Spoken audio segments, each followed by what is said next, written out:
Olá, meninas e meninos, cá estou eu. Hoje é mitologia grega e eu vou falar de uma personagem que eu admiro muito. Vocês também já conhecem, mas hoje eu vou me aprofundar um pouco mais sobre ela. O nome dela, todo mundo conhece, é Andrômaca, a esposa de Heitor, o chefe das tropas troianas que lutaram contra os gregos, o filho dos reis de Troia. Tá bom. A história... A causa da Guerra de Troia, vocês já sabem, cansaram de saber, foi o rapto de Helena, a esposa de Menelau, pelo Paris. Uma parte. A outra versão que diz que ela foi de espontânea vontade. Foi com ele para Troia, com Paris, de espontânea vontade, não foi raptada. Então tem as duas versões. Bom, só que isso vai provocar a Guerra de Troia.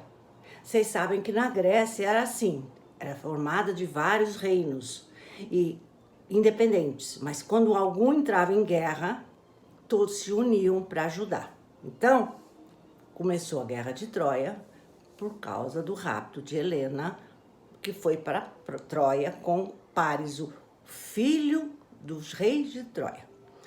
Sobre Paris tem uma outra história.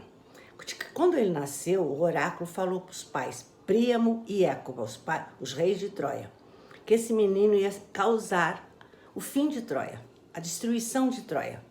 Então, o que eles fizeram? Eles tiveram vários filhos, mas esse Paris não lhe foi ensinado a arte da guerra, segurar em armas. Ele foi criado como um simples pastor, para não que essa profecia não se realizasse, mas se realizou assim mesmo. Bom, enfim, a Guerra de Troia vai durar 10 anos, como todos sabem, que ocorreu entre gregos e troianos. Paris, então, era um dos filhos do rei de Troia. Écuba e Príamo. Mas os chefes das tropas, como eu falei, é Heitor, o irmão de Paris. Como já citei, Heitor foi escolhido por seu pai, porque era o melhor de todos, era o mais velho e era o mais bem preparado. E por que Príamo não foi o rei? Porque ele já era muito idoso, tá? Era idoso demais para liderar as tropas contra os gregos, tá? Bom, e Heitor era casado com essa bela Andrômaca, que é o tema da nossa aula. Que quando começou a guerra, já deram à luz de um bebê que se chamava Astyanax. Astyanax. Na Ilíada, Homero descreve a despedida entre Heitor e a esposa Andrômaca, que parte para lutar contra os gregos. O Homero conta que Astyanax, ainda bebê, encolhe-se e chora contra o seio da ama, assustado quando vê o pai, cheio de bronze, com penacho na cabeça. Homero conta que até pai e mãe riram da reação da criança, mas Heitor, na despedida, segundo Homero, ele pega a criança e pede aos deuses que ele seja um grande governante de Troia, um grande guerreiro. Mas vocês sabem que ele acaba sendo assassinado por Pirro, o filho de Aquiles, que segundo uma versão, ele é jogado de cima das muralhas de Troia. Sobre essa morte também tem várias versões, mas essa é a mais aceita. Bom, mas agora eu vou falar desse Heitor, o chefe das tropas, o filho de Príamo e Écuba, o irmão de Paris. Bom, o grande herói, né, troiano, o escolhido para liderar os troianos na luta que vai durar 10 anos. Ele seria, como o mais velho, o herdeiro do trono e era a esperança dos troianos, porque ele era forte, grande guerreiro, mas foi morto pelo rei grego Aquiles. Bom, essa história, a morte de Aquiles, já contei muitas e muitas vezes também. Bom, conta-se que Pirro, o filho de Aquiles, após a morte de Heitor e do seu filho, né, jogado através das muralhas de Troia, tomou Andrômaca, a esposa de Heitor, como esposa. Esposa, serva ou amante, segundo diferentes fontes. E no final da guerra, levou-a para Épiro, onde ele era rei, juntamente com Heleno, seu ex-cunhado, irmão de Heitor. Heleno era irmão de Heitor, então era ex-cunhado de Andrômaca. Com Pirro, Andrômaca, ela virou amante, virou esposa, virou serva, né? Com Pirro, Andrômaca teve 3 filhos: Molosso, Pielos e Pérgamo.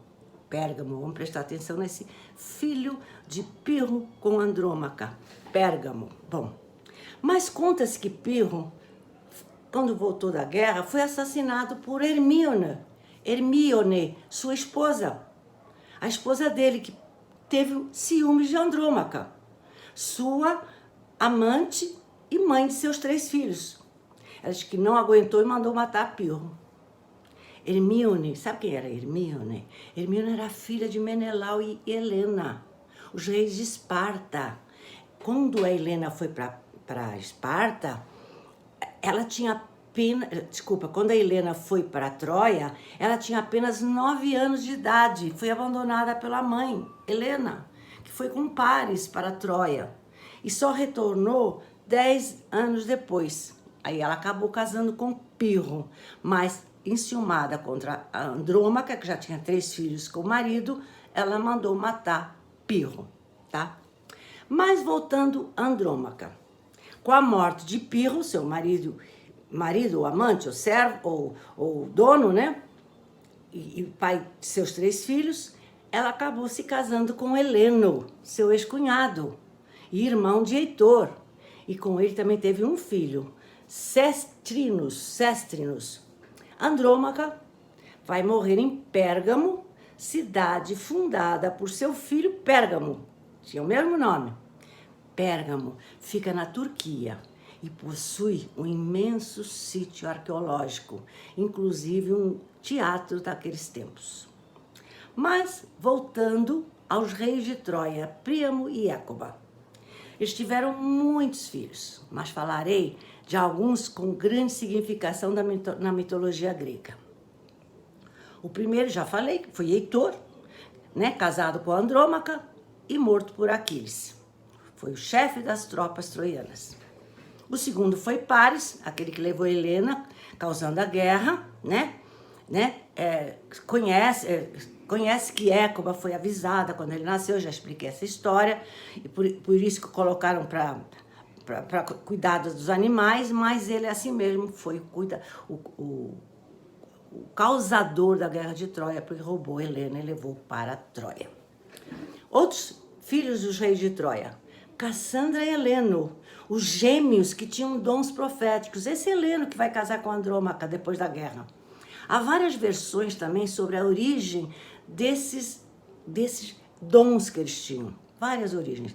Tanto Cassandra quanto Heleno, eles tinham dons proféticos. Dizem que Cassandra, né, quando ela viu o irmão Paris chegar com a Helena, começou aos gritos, dizendo que ela ia ser a causadora do fim de Troia, para levá-la dali. E ninguém acreditou. Vou explicar por quê. Bom, como eu falei, há várias versões, né, da origem dos dons proféticos dessas crianças. Mas também um bem famoso é o seguinte: conta-se que os pais, Écuba e Príamo, fizeram uma festa no templo de Apolo quando Cassandra e Helena eram crianças. E quando acabou a festa, eles foram embora para o seu castelo e esqueceram as crianças lá no templo de Apolo. No dia seguinte, quando lá voltaram para pegar as crianças, elas estavam dormindo, mas viram serpentes passando suas línguas nos seus ouvidos. Depois daí, eles começaram a revelar profecias. Isso é uma grande versão. Mas aquela versão da Cassandra, lembra? Que Apolo se apaixonou por ela e ela não correspondeu ao amor. Então, o que fez Apolo? Por não ser correspondido, disse: tudo que você profetizar, não vão acreditar. Por isso que quando ela viu a Helena e disse: ela vai ser a desgraça de Troia, ninguém acreditou. Outra filha dos reis de Troia foi Polixena, por quem Aquiles se apaixonou. O grego Aquiles se apaixonou por Polixena, a filha dos reis de Troia. Estava tão apaixonado que chegou a falar com a mãe e depois com o pai, dizendo que se eles deixassem ela casar com ele iria embora com seus mirmidões, que eram seus soldados, né, fiéis, e a guerra acabaria. A mãe concordou, ficou com esperança. Ai, eu deixo, porque assim acaba a guerra. Mas o pai disse, o Príamo, disse que seria um absurdo a filha casar com o inimigo. E não acreditava que a guerra tivesse um fim com esse casamento. Então não deixou. Outra filha dos reis de Troia, Creusa. Creusa aparece na Eneida de Virgílio. Lembram? A Eneida foi escrita por Virgílio para contar as aventuras de Enéas depois da guerra de Troia. Enéas era genro dos reis de Troia, porque era casado com a filha Creusa, tá? Era outra filha dele. Então, segundo Virgílio, na sua Eneida, ela não acompanhou o marido para quando saiu. Enéas, quando saiu da guerra, que estava tudo em chamas, e ele tinha que sair, porque ele foi designado para fundar uma nova Troia. Então ele procurou a esposa e ela lhe apareceu como espectro e disse, eu não estou nos teus planos, vai embora. Essa Creusa, que era filha dos reis de Troia, vai embora que você tem uma grande missão a cumprir, eu ficarei aqui. Por isso Enéas partiu com seu pai Anquises e seu filho Ascânio e deixou a esposa porque ela disse que não estava na missão dele. E também foi com um grupo de sobreviventes fundar uma nova Troia, que acaba sendo Roma. Isso é outra história. Para terminar a aula, eu vou frisar 3 pontos. Quem foi Aquiles, Helena e Pérgamo. Muita coisa vocês já sabem, mas é bom a gente frisar. Quem foi Aquiles? Aquiles era o grande herói, ele era invulnerável em todo o seu corpo por se banhar no rio Estige, né? Só que não era invulnerável no seu calcanhar, porque a mãe, ao segurá-lo em bebê e mergulhar no rio no rio Estige, para ele ficar invulnerável, onde ela segurou com a mão, ficou com esse ponto fraco. E segundo o mito, ele morrera por uma flecha envenenada que atingiu exatamente essa parte do seu corpo, disparada por Paris. Daí vem a expressão calcanhar de Aquiles, que indica a principal fraqueza, o ponto fraco de alguém. Ele era filho de Peleu e Tétis. Bom, agora eu vou falar de Helena. Helena também existem várias versões, como já foi falado. O Paris a raptou, ela foi de boa vontade. Mas uma versão conta que ela retornou ao reino depois da guerra e que após a morte de Menelau, seu marido, Menelau era seu marido, o rei de Esparta, ela foi expulsa de Esparta. Ela foi expulsa de Esparta quando o marido morreu, Menelau morreu, indo morar com a rainha Rhodes, que fingiu ser sua amiga, mas que a mandou matar pelas suas servas, né, vestidas de eríneas, que a enforcaram quando ela tomava banho. Foi uma vingança da rainha Rhodes pela morte de seu marido, o rei de Rhodes. A biblioteca de Pérgamo, já falei, foi uma cidade fundada por Pérgamo, né? Filho de Andrômaca, tá? A biblioteca de Pérgamo que hoje está na Turquia, Pérgamo. A biblioteca de Pérgamo foi a segunda maior do mundo grego, depois da biblioteca de Alexandria. Hoje a cidade de Pérgamo é conhecida por Bergama, situada no território da Turquia, mas tem muitos sítios arqueológicos visitados por muitos turistas. E vou ficar por aqui. Beijos!